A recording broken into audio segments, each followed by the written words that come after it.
예, 귀한 찬양 감사드리고 이 바쁜 와중에도 명절인데도 나오셔서 연습하시고 아무튼 하나님께 모든 영광을 올려드립니다. 오늘 추석 명절 연휴입니다. 굉장히 이번 명절이 좀 긴 것 같습니다.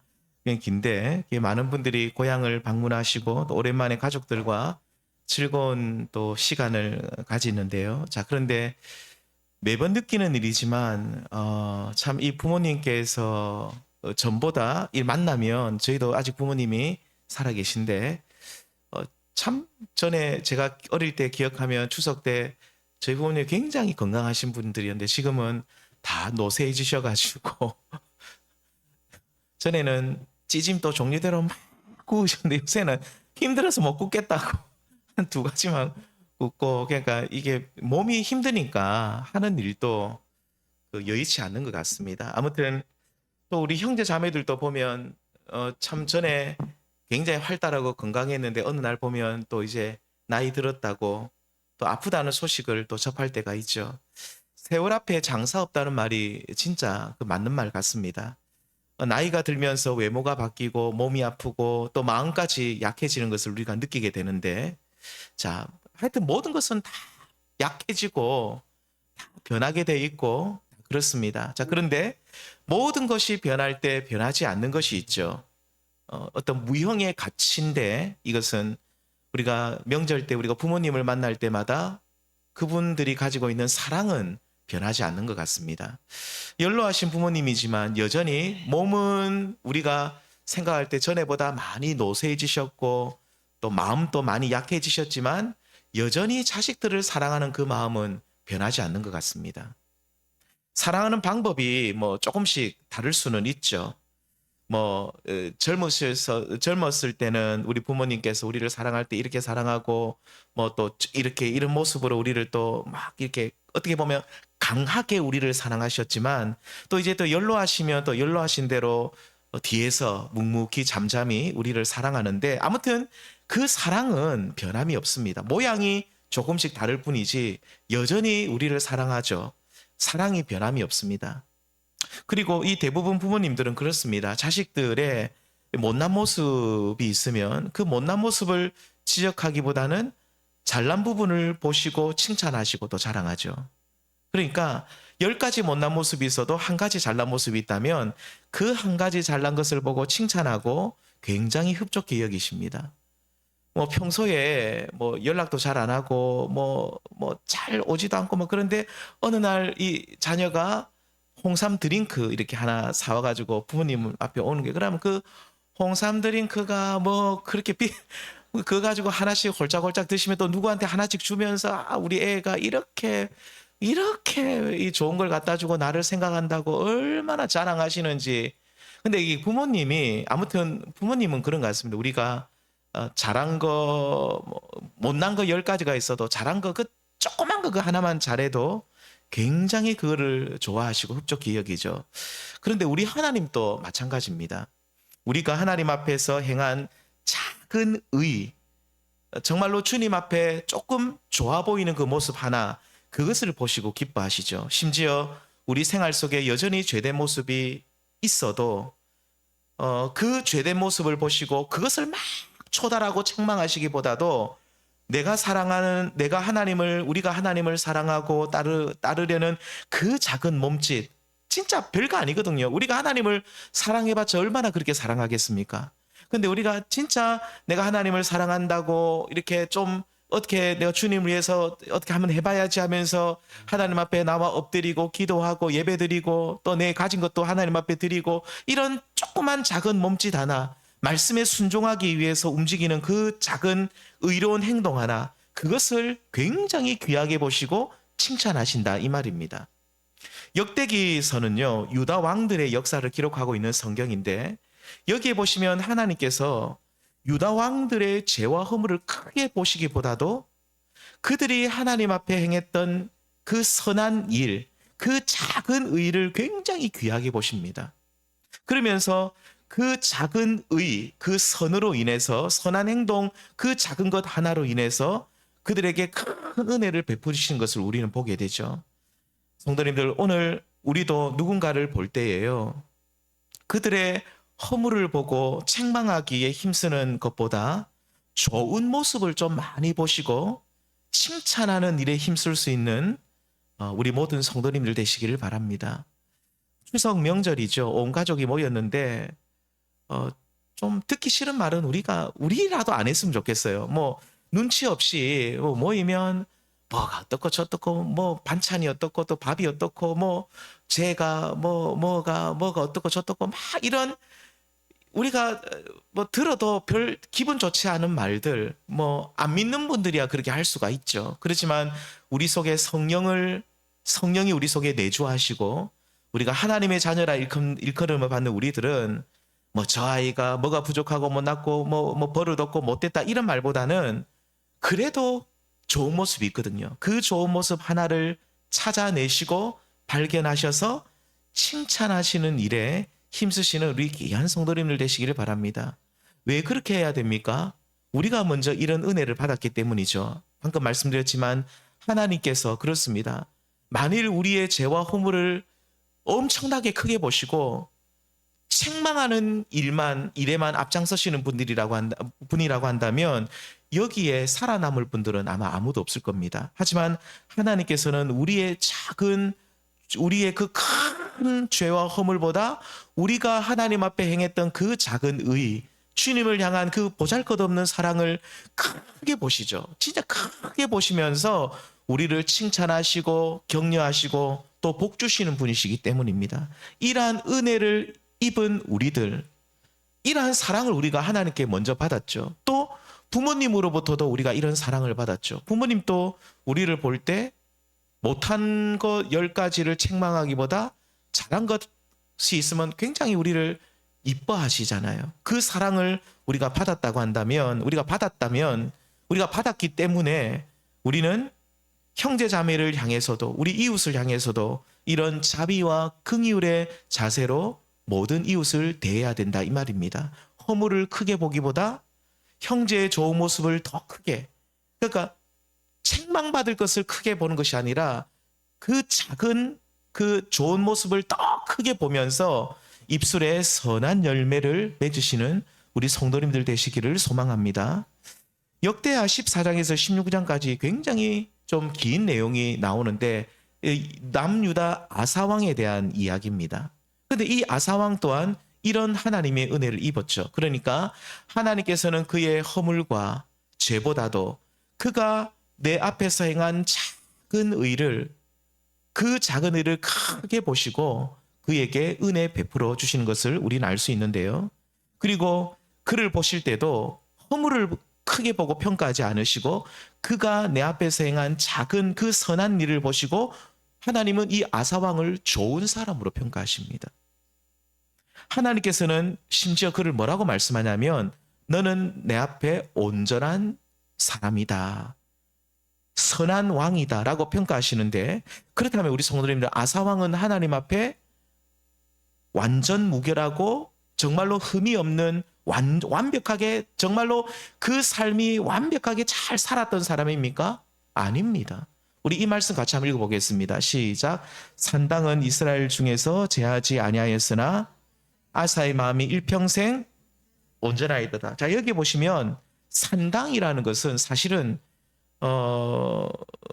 이제 기드온 산당 우리가 잘 아시는데 솔로몬 시대 때 옛날에는 이 산당이 예루살렘 성전이 지어지기 전에 이곳은 하나님을 예배하는 처소였는데 아무튼 역사적으로 쭉 흘러오면서 아사왕 시대 때는 이 산당이 하나님을 예배하는 처소가 아니라 우상 숭배의 본거지로 변해버렸습니다. 그런데 이 산당을 아사왕이 이스라엘 중에 없애지 않았다라고 하죠. 자, 그런데 하나님께서는 그를 또 어떻게 평가하십니까? 아사의 마음이 일평생 온전하였다. 자, 여기서 온전하다는 말은요, 산당은 아직 없애지 않았다는 말씀과 함께 생각해 볼 때 완전하고 흠결없는 삶을 의미하는 것이 아닙니다. 여전히 산당은 남아있지만 여전히 하나님 앞에 아직까지 완전히 버리지 못한 죄된 모습은 있지만 방향을 하나님께 딱 틀고 의를 향해 달려가는 모습을 보시면서 너는 온전하다라고 인정하십니다. 에어컨 좀 꺼주십시오. 추워는데. 예. 그러니까 우리가 방향을 딱 틀고 가는 모습을 온전하다. 왜 그러냐면 하나님께서는 우리의 죄와 허물보다 우리가 행한 그 작은 의를 크게 보시고 평가하시기 때문인데, 아사왕의 경우에도 그렇습니다. 그는 여전히 산당은 없애지 못하고 있는 상황이었습니다. 자, 그렇지만 그가 삶의 방향을 돌이켜서 하나님께서 원하시는 거룩한 삶을 향해 한창 달려가고 있었기 때문에 그를 보시면서 온전하다.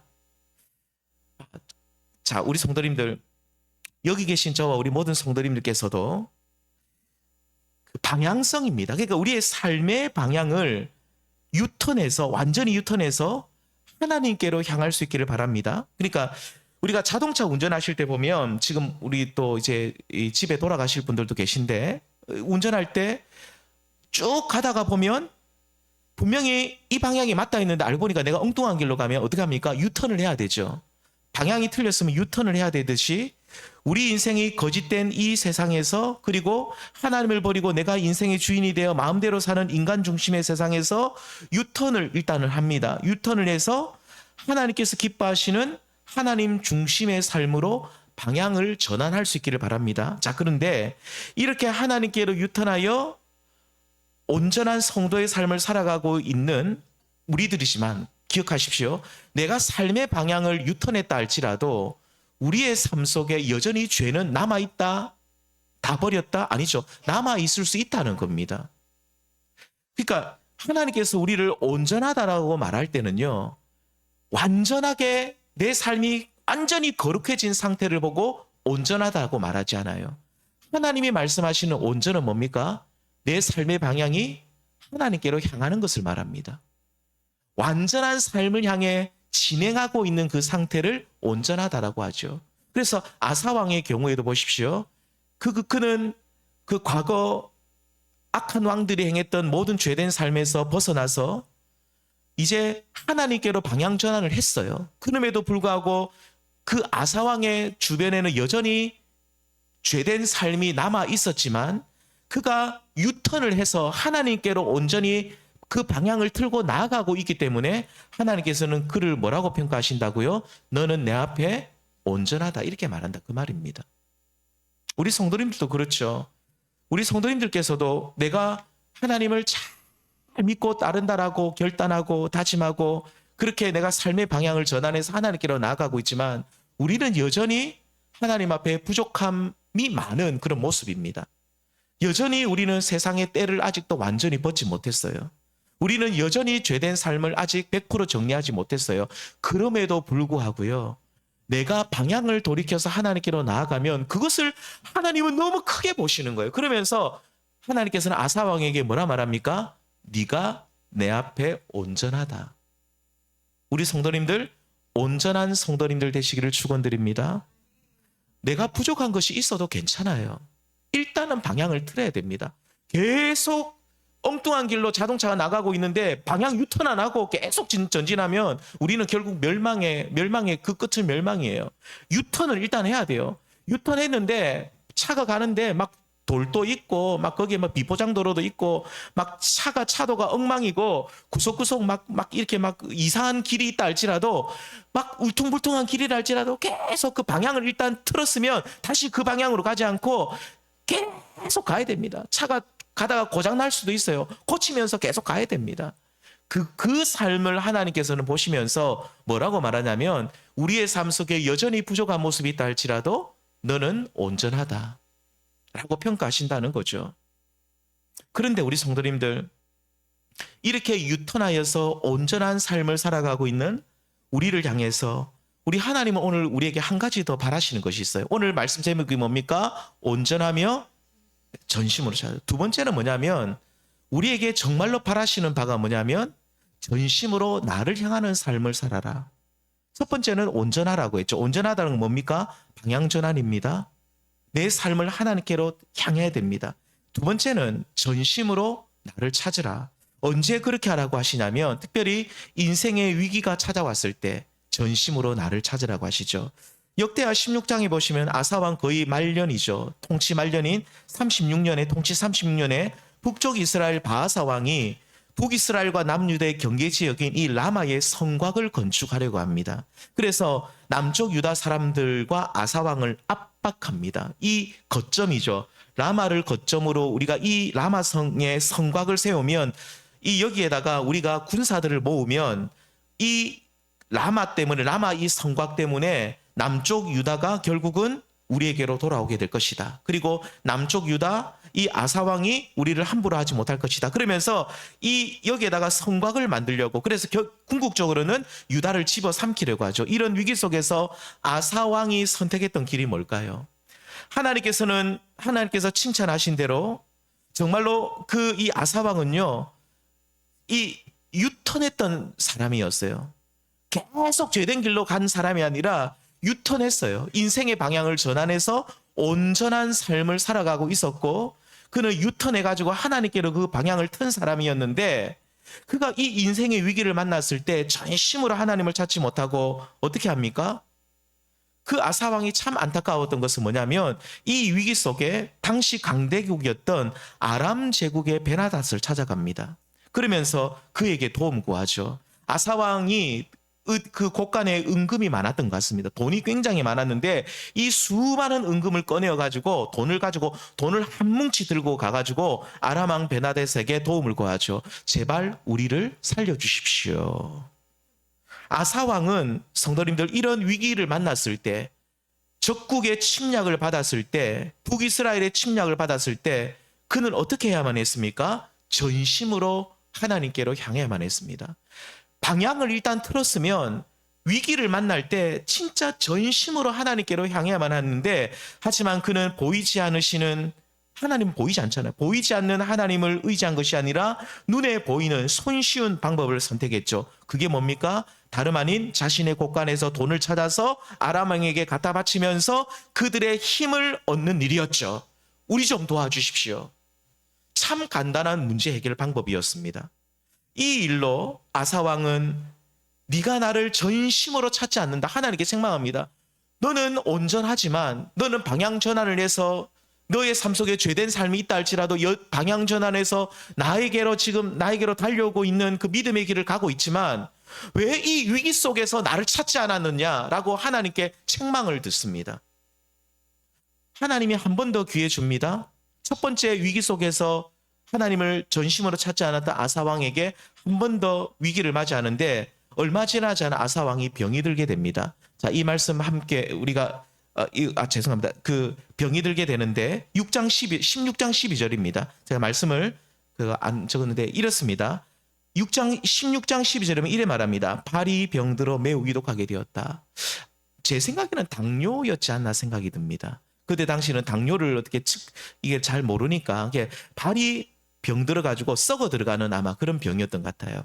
자, 그런데 이때 아사왕은 또다시 가장 쉬운 방법인 유명한 의사를 찾아가죠. 성도님들, 아플 때 의사를 찾아가는 것이 잘못된 겁니까? 잘된 겁니까? 잘못된 것도 잘된 것도 아니에요. 우리는 아프면 의사를 찾아가는 것이 당연한 일이에요. 그런데 우리가 의사를 찾아가는 것이 잘못된 일이 아닙니다. 하나님께서 의사의 손을 통해 낫게 하시는 것도 하나님께서 우리를 치료하시는 한 방법입니다. 자, 그런데 죄된 길에서 돌이켜서 이제 믿음의 길을 달려가고 있는 성도, 온전함을 이루어가는 성도가 온전하다라고 아사왕처럼 평가받고 있는, 인정받고 있는 성도가 병들었을 때는요, 우리가 병이 들었을 때는 일단 우선 먼저 하나님께로 전심으로 나가야 됩니다. 이게 중요하다는 거예요. 의사에게 가지 말라는 얘기가 아닙니다. 우리 성도님들 의사에게 찾아가서 진료받고 약받고 치료받고 하는 거 그거 해야 되는 일이에요. 그런데 제가 지금 말씀드린 것은 잘 들으셔야 됩니다. 병이 들었을 때 우리가 아플 때에 믿음의 성도라고 한다면 우리가 방향 전환을 해서 온전한 성도가 되어서 하나님께로 달려가고 있는 성도를 믿음의 길을 가고 있는 성도라고 한다면 우리가 위기를 만났을 때 먼저 하나님께로 나아가야 된다 이 말입니다. 앞에서 말씀드린 적국의 위협 앞에서도 그렇죠. 내가 가진 자원을 가지고 내가 손쉬운 방법으로 해결하는 것이 우선이 아니라 오직 전심으로 하나님을 찾는 일이 먼저여야 됩니다. 우리가 몸이 아플 때도 의사에게 가지 마라 얘기가 아니라 먼저 하나님 앞에 나아가서 하나님 제가 병들었습니다. 보십시오. 내 형편을 보십시오. 라고 하나님 앞에 은혜를 구하고 하나님 나를 고쳐달라고 하나님 앞에 하나님을 찾는 일이 먼저 이어야 한다 그 말이죠. 하나님께서 그렇게 전심으로 하나님을 향할 때에 하나님께서는 직접 개입하셔서 적국을 물리쳐 주실 수도 있고요. 아니면 또 하나님께서 또 직접 개입하셔서 질병에 걸린 우리를 고쳐주실 수도 있죠. 아무튼 너희가 어떤 형편에 있든지 간에 너희가 인생의 위기 가운데 위기를 만났을 때 전심으로 나를 찾고 구하라고 오늘 우리에게 말씀하고 있습니다. 심각한 질병에 걸렸을 때도 절망하지 말고 그 위기 속에서 나를 찾으라. 전심으로 나에게 향하는 그들에게 내가 은혜를 베풀어 주겠다 약속하시죠. 때로는 질병에서 일으켜 주기도 하시고요. 때로는 이제 하나님께서 우리를 영원한 안식처로 인도해 주시기 위해서 우리 성도님들 질병이 무조건 나쁜 것만은 아니죠. 왜 그렇습니까?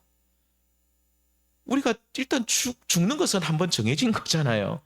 죽어야 된다고 한다면 뭐 여러 가지 죽음의 방법이 있지만 그런데 질병이 또 무조건 나쁜 것이 아닌 것이 병에 걸려야 하나님 나라 갈 수 있기 때문에 어떻게 보면 또 질병이 무조건 더 나쁜 것은 아니죠. 그래서 하나님께서는 때로는 질병을 우리에게 허락해 주셔서 또 그것을 통해서 하나님 나라로 인도해 가시기도 하시는데 중요한 것은 하나님께서 우리에게 질병을 주셨다 할지라도 이를 넉넉히 이길 수 있는 힘과 능력을 베푸시는 분이다 이 말입니다. 누구에게 힘과 능력을 주실까요?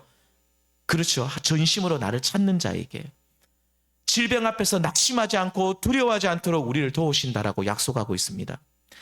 우리 성도님들 우리가 16장 9절 말씀 다시 한번 읽어보겠습니다. 앞부분만 읽겠습니다. 시작. 여호와의 눈은 온 땅을 두루 감찰하사 전심으로 자기에게 향하는 자들을 위하여 능력을 베푸시나. 보십시오. 능력을 베푸신다. 하나님은 누구에게 능력을 베푸실까요? 전심으로 자기에게 향하는 자들. 아사왕은 적국의 침략이라는 인생의 위기, 두 번째 중한 질병이라는 인생의 위기를 만났을 때 이 온전하다고 평가받았던 아사왕은 방향전환 유턴해가지고 하나님께로 향하고 있었던 이 아사왕은 그 위기 속에 전심으로 하나님께로 향해야만 했습니다. 전심으로 향한다는 말은 무슨 뜻이냐면 이 원어에 보면 맡긴다는 뜻이에요. 그러니까 나를 하나님께 온전히 맡기는 것이 전심으로 자기에게 향하는 것입니다. 그래서 다른 번역본에는 이렇게 말합니다. 여호와께서 온 땅에서 온전히 여호와께 몸을 맡기고 있는 사람을 찾고 계십니다. 여호와께 온전히 몸을 다 맡긴 사람을 찾고 계십니다. 이게 전심으로 하나님을 찾는 겁니다. 자신의 인생을 조금도 남김없이 완전하게 나에게 다 맡기는 사람. 그러니까 우리는 하나님 앞에 완전한 삶을 살 수는 없어요. 앞에서 말씀드렸죠. 전혀 흠이 없는 완벽한, 완전히 거룩한, 우리가 일평생 주님 앞에 갈 때까지 한 번도 죄 짓지 않는 그런 인생은 이 땅에 아무도 없어요. 완전한 인생은 없지만 우리가 완전하게 행할 수 있는 것이 하나 있어요. 그게 뭡니까? 완전하게 하나님께 나를 맡길 수는 있어요. 하나님께 완전하게 나를 맡길 수는 있다니까요. 완전하게 거룩한 삶을 살 수는 없어도 완전하게 나를 맡길 수 있는데 이것이 전심으로 하나님을 찾는 것입니다. 그렇게 완전하게 자기를 나에게 온전히 다 맡긴 그에게 능력을 베푸신다. 역대하 16장에서는 하나님께서 어떤 능력을 베푸실까요? 적국의 손에서 벗어날 수 있는 능력을 베풀어 주실 것입니다. 그런데 안타깝게도 아사왕은 전심으로 나를 찾지 않고 아람왕 베나닷을 찾았죠. 참 안타까운 일입니다. 만일 아사왕이 납작 엎드려가지고 하나님 나 좀 도와주십시오라고 했다면 아사왕은 큰 하나님의 능력을 경험했을 거예요. 또 아사왕이 병들어 죽게 되었을 때 의사에게 찾아간 것이 문제가 아니라 먼저 하나님을 찾았어야 되는데 하나님을 안 찾아요. 의사가 날 100% 고쳐줄 수 있을 것이다. 능력 있는 의사가 날 고쳐줄 것이다. 물론 뭐 그렇게 생각할 수도 있지만 근데 아사왕은 온전하다고 평가받은 사람이잖아요. 그의 삶을 유턴해가지고 하나님께로 향하고 있는 사람이잖아요. 그렇다고 한다면 병들었을 때 하나님 앞에 엎드려야죠. 하나님 나 좀 고쳐주십시오. 그랬다고 한다면 하나님이 어떤 능력을 베풀어 주셨을지 모르죠. 뭐 의사의 손을 통해 고쳐주실 수도 있고 아니면 하나님이 초자연적인 능력으로 그의 발을 고쳐주실 수도 있다 이 말입니다.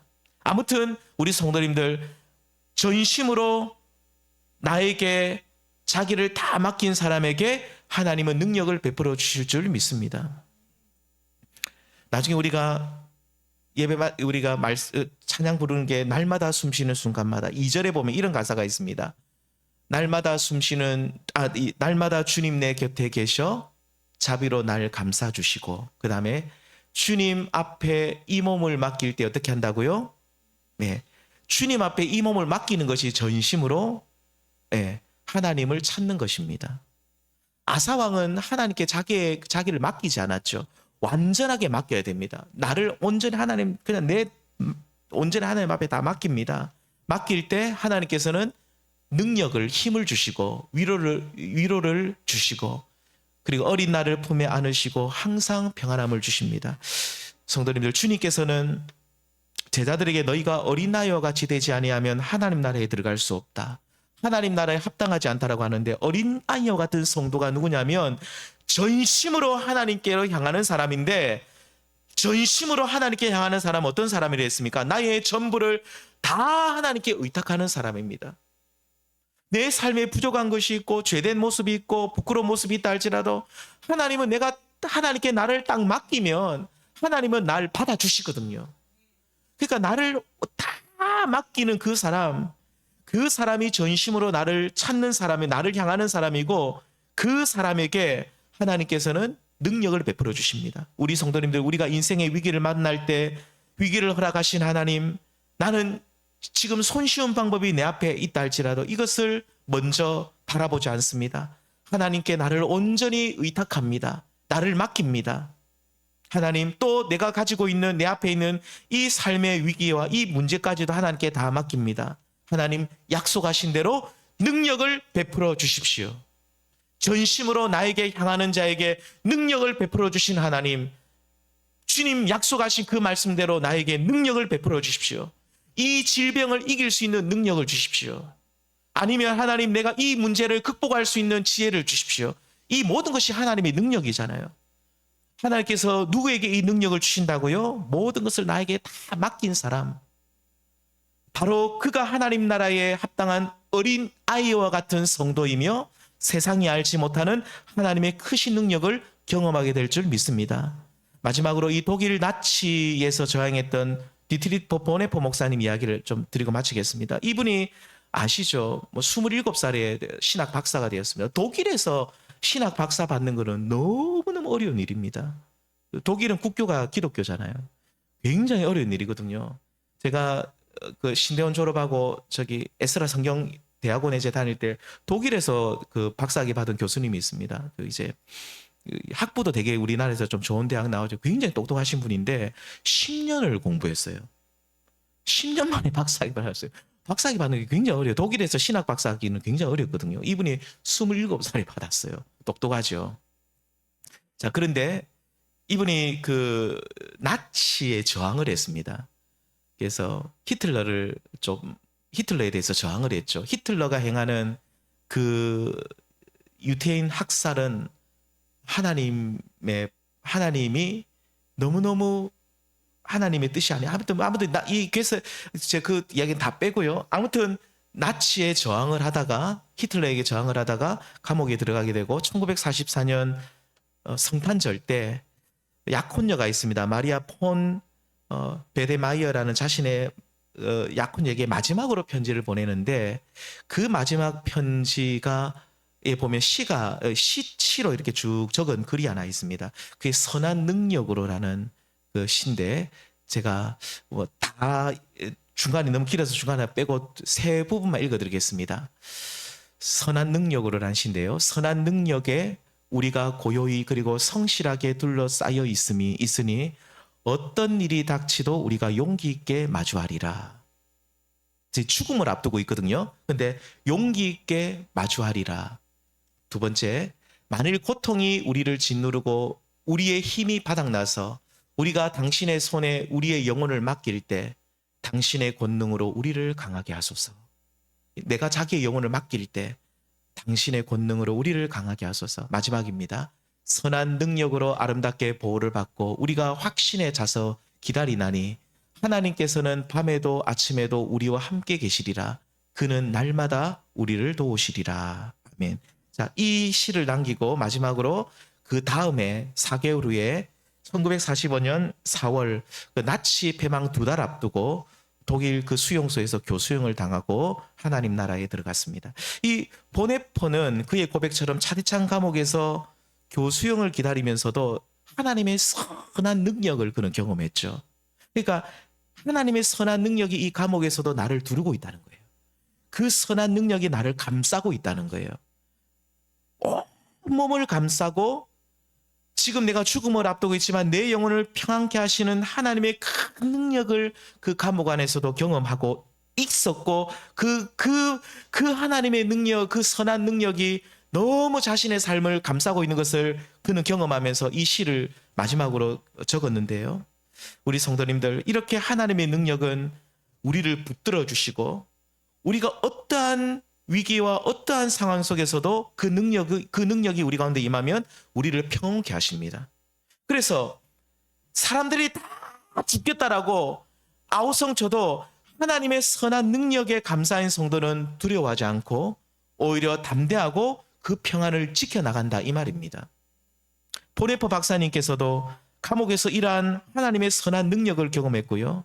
오늘날에도 우리 성도님들 전심으로 하나님께 향하는 모든 그 자녀들에게 내가 능력을 베풀어 주겠다고, 선한 능력으로 너희를 도와주겠다라고 오늘 우리에게 약속하고 계십니다. 우리 성도님들, 우리가 인생의 위기 속에 이 선한 능력을 경험해야 되지 않겠습니까?